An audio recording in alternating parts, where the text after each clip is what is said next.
시간이 한 7,000시간 정도 되기 때문에 그 사고 난 기장이 6,700시간 정도 된다고 하더라고요. 그럼 비슷한 시기에 저랑 기장이 됐던 그런 분이고, 또 737-800이라는 같은 기종이었기 때문에 제가 좀 잘 그 상황이 이해가 되더라고요. 그래서 여러분들한테 그 해당 기종을 같이 몰았던 기장으로서 상황을 좀 자세하게 알려드리도록 하겠습니다. 여러분들이 많이 아시겠지만 일단 사고가 어떻게 일어났고 시간의 흐름이 어떻게 흘렀는지, 그리고 제기된 5가지 의혹에 대해서 제가 하나하나 짚으면서 좀 알려드리도록 할게요. 우선 처음으로 무안공항의 항공기 사고 개요에 대해서 좀 알아보도록 하겠습니다. 9분 동안 벌어진 일이고요. 9분 동안 어떤 일이 있었나 한번 보게 되면은 오전 8시 54분에 착륙 허가를 받았습니다. 그래서 활주로 01을 향해서 착륙을 시도를 했죠. 그리고 3분이 지난 57분에 관제탑에서 조류를 주의하라 이렇게 경고를 줬습니다.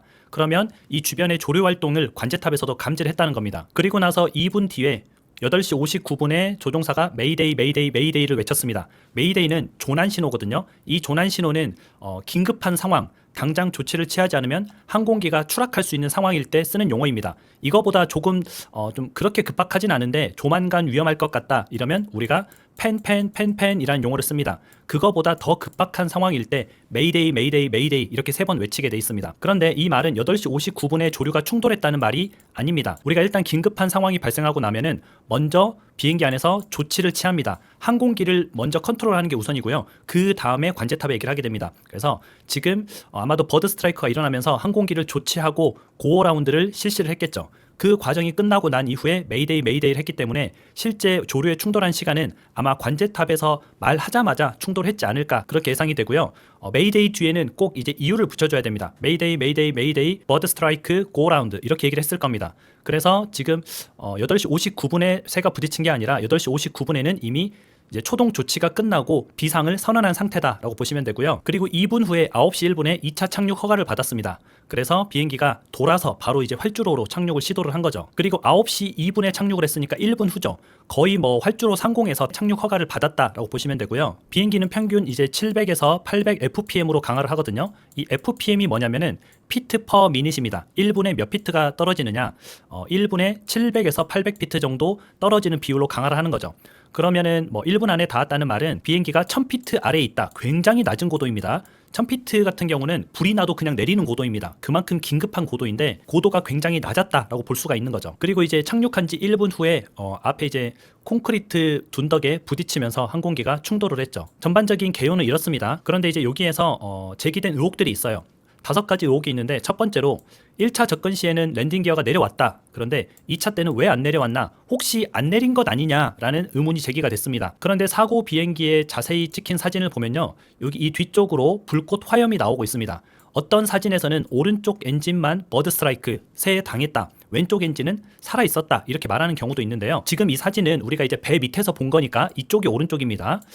그런데 자세히 보면은 이제 화염이 양쪽에서 팡 터지고 있는 걸로 봐서 양쪽 엔진이 다 나갔다 이렇게 보시면 되고요. 양쪽 엔진이 나가게 되면은 우리가 평소에 쓰는 랜딩 기어를 내려도 비행기의 랜딩 기어가 내려오지 않습니다. 물론 이제 다른 장치가 있습니다. 매뉴얼 기어 익스텐션이라 그래서 수동으로 내릴 수도 있습니다. 그냥 뭐 락을 풀어버리는 거죠. 자유 낙하를 시키는 겁니다. 랜딩 기어의 무게가 항공기의 10에서 15%를 차지할 정도로 굉장히 무겁고 큽니다. 그렇기 때문에 락을 풀기만 하면은 기어가 땅으로 떨어지게 되죠. 그런데 이 절차는 랜딩 기어가 안 나올 때 하는 절차인데, 이렇게 많은 절차들을 수행해야 됩니다. 이걸 수행하게 되면 기본적으로 5분 이상 걸리게 되고요. 이 QRH에 따르면은. 그리고 QRH를 수행하지 않고 부기장 뒷좌석에 있는 이 레버부터 당기면 안 되냐 뭐 이런 말도 있는데, 이 레버만 당겨도 기본적으로 내려와서 락이 되는데 2분 정도 걸립니다. 그런데 아까 비행기는 메이데이를 선언하고 땅에 닿기까지 2분이 채 걸리지 않았어요. 근데 이걸 당겨도 2분 이상 걸리는데 비행기가 선회를 하고 있었죠, 옆으로. 선회하는 도중에는 시간이 더 걸린다고 나와 있습니다. 그래서 이 매뉴얼 기어 익스텐션을 할 시간도 없지 않았나라고 좀 생각이 되고요. 그리고 실은 이걸 할 시간적 여유가 없죠. 뒤에 잠깐 사진을 보시면 비행기가 여기에서 돌아서 이렇게 내리는데 지금 우측으로 돌기 때문에, 원래는 보통은 좌측으로 돌아서 내립니다. 그 이유가 기장석이 좌측에 있기 때문에 좌측 창문은 잘 보여요. 근데 우측은 잘 안 보입니다. 그래서 우측으로 돌아서 내려야 되기 때문에 부기장도 함께 봤을 거예요. 부기장은 활주로를 찾아야 되고, 기장은 지금 엔진 2개가 나간 비행기를 돌려야 되고, 그 상황에서 엔진 2개가 다 나가다 보면 유압 시스템에 문제가 생깁니다. 이 말은 조종관이 굉장히 뻑뻑해진다는 거예요. 뻑뻑한 정도가 아니라 정말 잡아당기고 있기 힘들 정도로 힘이 많이 들어갑니다. 그래서 부기장도 같이 그걸 잡고 돌렸을 확률이 굉장히 높습니다. 그러다 보니까 뒤에 가서 매뉴얼 기어 익스텐션을 할 여력이 없었던 거죠. 그리고 그것보다 더 중요한 게 일단 활주로 쪽으로 틀어서 활주로로 내리는 게 더 중요합니다. 만약에 활주로로 제대로 돌리지 못했다면은 기어가 나와 있어도 뭐 그거는 죽은 목숨이나 다름없기 때문에 가장 우선적으로 활주로로 먼저 돌렸을 겁니다. 그리고 이 상황에서 뭐 제 개인적인 생각을 하나 보태자면은 이 기장이 고라운드를 실시한 이유는 아마 엔진이 처음에는 하나만 나갔을 겁니다. 2개 엔진이 나갔다면 바로 내렸겠죠. 그냥 내렸겠죠. 근데 엔진이 하나만 나갔기 때문에 고라운드를 해서 조치를 한 다음에 다시 내려야겠다 이렇게 생각을 했는데 고라운드를 하는 도중에 반대편 엔진도 같이 이제 나간 걸 인지를 한 거죠. 그러다 보니까 바로 돌아서 내려야겠다라고 생각을 아마 했을 겁니다. 당연하죠. 엔진 2개가 나갔는데 고라운드를 하는 사람은 없습니다. 그리고 많은 영상에서 우측 엔진의 불꽃에 집중이 되고 있는 걸로 봐서는 우측 엔진이 먼저 나가고 그 뒤에 좌측 엔진이 나가지 않았나 이렇게 좀 생각이 들고요. 그래서 기어를 내릴 시간적 여유가 없었던 거죠. 그리고 잡아당겼다고 한들 아마 제 시간 안에 내려오지 않았을 겁니다. 그리고 두 번째 의혹이 왜 리버서를 쓰지 않았나. 리버서가 이제 역추진 장치라고 우리가 착륙을 하게 되면 몸이 갑자기 앞으로 쏠리잖아요. 그게 브레이크를 밟아서도 그렇지만 역추진 장치 리버서를 써서 그렇습니다. 우리가 착륙하고 나면은 쿠 하는 소리와 함께 되게 이제 몸이 앞으로 쏠리잖아요. 그게 리버서거든요. 이 리버서라는 장치는 조종간에 보시면은 이게 우리가 알고 있는 스로틀 파워입니다. 뭐 차로 말하면 엑셀 같은 거죠. 그리고 이게 리버서입니다. 스로틀을 최대한 줄인 후에 이 리버서를 뒤로 당기도록 돼 있습니다. 그러면 엔진이 역추진이 걸리면서 항공기를 세우는 데 이제 도움이 되는 거죠. 항상 쓰게 돼 있습니다. 그래서 터치다운 하게 되면은 이게 스피드 브레이크, 이 스피드 브레이크도 왜 안 올라왔냐, 이 플랩도 왜 안 내려왔냐, 뭐 이런 말들이 많이 있는데 이 모든 게 이제 감속 장치입니다. 터치다운을 딱 하게 되면은 스피드 브레이크는 자동으로 내려오게 됩니다. 그래서 부기장은 스피드 브레이크스 업 이런 콜을 하죠. 그럼 기장은 체크 그리고 나서 이후에 이 리버서를 뒤로 당깁니다. 이 리버서를 당기게 되면 이 상단에 리버서가 그린이라는 색깔로 떠요. 그러면 부기장은 투 리버서 그린 하면 기장은 체크 이렇게 하는 게 순서인데 이 스피드 브레이크도 안 올라오고 이 플랩도 내리지 않았다. 그리고 리버서도 작동하지 않았다. 이 말은 지금 엔진 2개가 다 나가야 그게 말이 됩니다. 물론 이 플랩 같은 경우에는 또 이제 엔진이 나가도 수동으로 내릴 수도 있습니다. 하지만 그것도 시간이 2분 정도 소요가 되죠. 결국에는 이것저것 하기에는 시간이 너무 짧았고 일단 활주로로 내리는 거에 좀 집중을 했다라고 보시면 되고요. 실제 리버서를 사용을 했습니다. 작동을 안 했을 뿐이죠. 이 리버서가 열리긴 열렸거든요. 기장은 착륙을 해서 그 리버서를 잡아당겼다는 겁니다. 열렸지만 엔진이 안 돌아가고 있으니까 리버서가 당연히 작동될 리는 없죠. 이게 열리는 것과 실제 역추진을 하는 것은 다른 개념입니다. 이 뚜껑은 열릴 수 있어요. 기계적으로. 하지만 엔진이 작동하지 않았기 때문에 역추진은 걸리지 않았다라고 보시면 되고요. 세 번째 의혹은 왜 반대편 활주로에 내렸나 뭐 이런 의혹인데요. 여기 아까 봤던 그림을 볼게요. 여기에서 지금 고라운드를 하는 도중에 양쪽 엔진이 잘못됐다는 걸 알았습니다. 그러면 만약에 이쪽으로 돌아서 다시 내리려고 하면은 패턴이 굉장히 좀 길어지죠. 여기까지 못 가고 아마 이쯤에서 추락을 했을 수도 있습니다. 그래서 가장 가까운 활주로로 우측으로 돌아서 착륙을 시도한 거죠. 실은 우측으로 내리기가 굉장히 어렵습니다. 아까 말씀드렸다시피 보통은 우리가 좌선회를 해요. 긴급한 경우에도 좌선회를 합니다. 그래야 기장이 이쪽에서 이제 보면서 도니까. 그런데 우측은 진짜 안 보이거든요.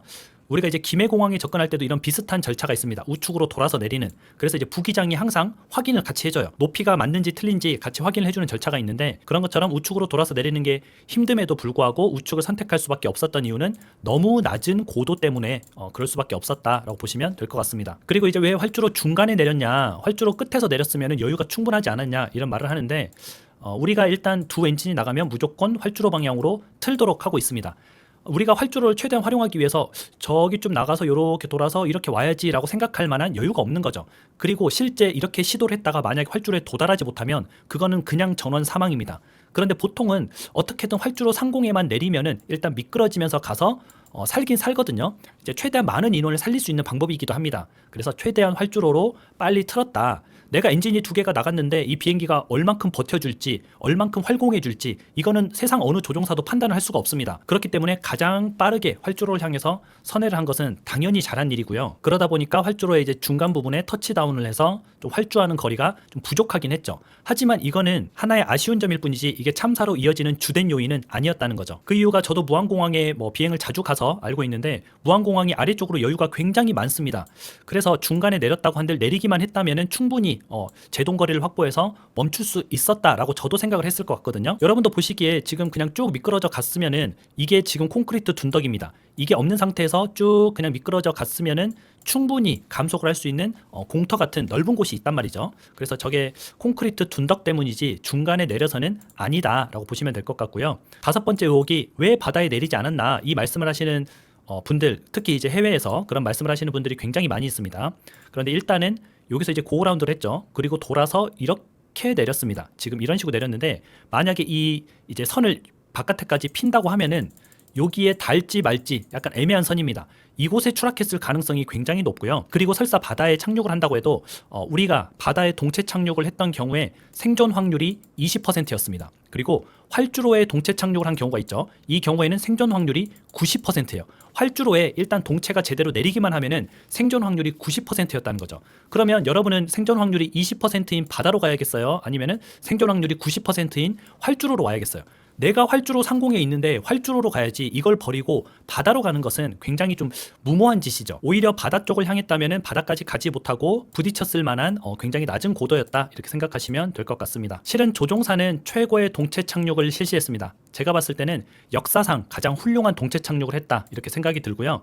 착륙 당시에 터치다운 딱 했을 때 다행이다 라고 생각을 했을 겁니다. 그만큼 동체 착륙을 완벽하게 했어요. 우리가 뭐 사고 영상을 다시 보는 걸 뭐 그렇게 좋은 일은 아닌데 그래도 얼마큼 동체 착륙을 잘했는지 그 부분만 한번 봐주시기 바랍니다. 뒤에 충돌한 거는 제가 좀 잘랐거든요. 여기 보시면은 정말 완벽하게 동체 착륙을 했습니다. 거의 기체 손상이 없을 정도로 동체 착륙을 했죠. 그런데 부족한 건 뭐였어요? 바로 저 앞에 조금 더 활주할 수 있는 공간이 좀 부족했던 거죠. 그걸 뭐가 막고 있었냐면은 콘크리트 둔덕이 막고 있었습니다. 그리고 기장 부기장은 충돌 직전까지 끝까지 잡고 비행기를 안 놨습니다.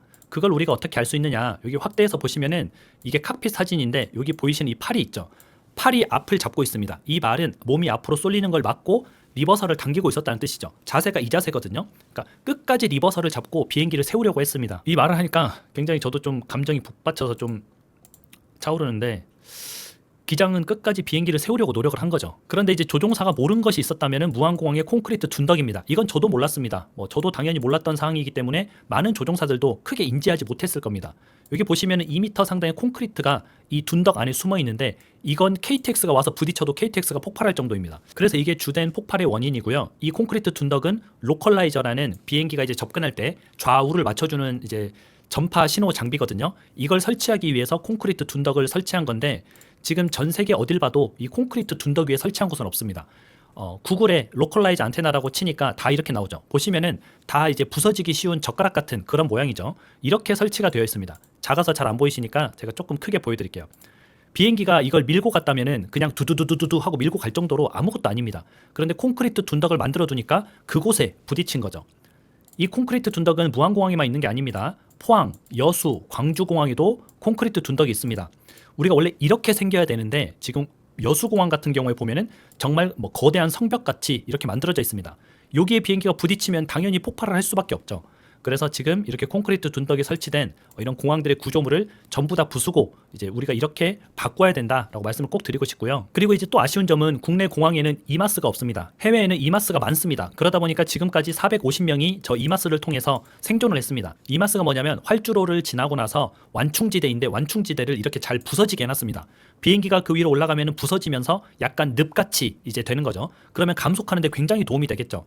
근데 이 이마스를 설치 안 하는 이유가 일회성입니다. 한 번 사용해서 부서지면은 이걸 다시 깔아야 돼요. 근데 사람 생명보다 중요한 게 없습니다. 이건 다시 까는 건 돈의 문제지 사람 생명이 가장 중요한 거잖아요. 그래서 국내 공항에도 활주로 끝단을 지나서는 이런 이마스 장비를 꼭 설치해야 된다. 콘크리트 둔덕을 없애야 되고 이마스 장비를 설치하면은 저런 이제 랜딩 기어가 안 내려오는 상황, 감속을 시킬 수 없는 상황, 저런 상황에서도 많은 생명을 구할 수 있다. 그걸 좀 말씀드리고 싶고 지금 여론이 죽어서 말이 없는 조종사한테 계속 가고 있습니다. 왜 활주로 중간에 내렸냐, 왜 랜딩 기어를 안 내렸냐 이렇게 하면서 조종사한테 몰아가는데 죽어서 말이 없는 조종사한테 그렇게 몰아가지 말고 콘크리트 벽을 세운 책임자부터 지금 우리가 찾아야 됩니다. 아까 말씀드렸다시피 조종사는 역사상 최고의 동체 착륙을 했습니다. 만약 저한테 저렇게 동체 착륙을 하라고 해도 저도 못할 정도거든요. 그래서 정말 기장과 부기장은 최선을 다해서 비행기를 착륙시켰다. 그리고 내렸을 때는 살았다. 이렇게 생각을 했을 텐데 단 몇 초 뒤에 비행기가 멈추지 않고 앞에 콘크리트 벽이 설치되어 있는 걸 봤을 때는 뒤에 179명의 승객과 승무원을 태웠을 때 그들을 데리고 콘크리트 벽으로 돌진했을 때 그 마음은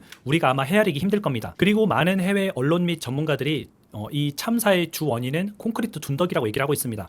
조종사의 랜딩은 굉장히 나이스했다. 하지만 저 구조물이 왜 저기에 있는지 이해가 안 된다. 이렇게 얘기를 하고 있거든요. 그 전문가들은 제3자 입장에서 보는 거잖아요. 그래서 그런 사람들의 말을 좀 우리가 귀담아 듣고 다음엔 이런 사고가 일어나지 않도록 미연에 예방을 하는 그런 모습을 국토부나 국가에서 좀 가졌으면 좋겠습니다. 그리고 이제 이 사고로 이제 정말 황망하게 떠난 이제 우리의 국민이죠. 우리의 친구들이자 우리의 국민이고 또 우리가 될 수 있었던 그런 상황인데 잠시나마 그분들을 위해서 조금 함께 영면을 바라는 마음을 가졌으면 좋겠습니다. 저도 이 방송을 찍으면서 계속 이제 울컥울컥 올라와서 제대로 방송을 못 찍은 것 같은데요. 그래도 이렇게 가만히 있을 게 아니라 승객과 승무원을 살리기 위해서 179명을 살리기 위해서 끝까지 조종관을 놓지 않았던 그 조종사들을 위해서 제가 방송을 찍었습니다. 그럼 오늘 방송은 여기까지 하도록 하겠습니다.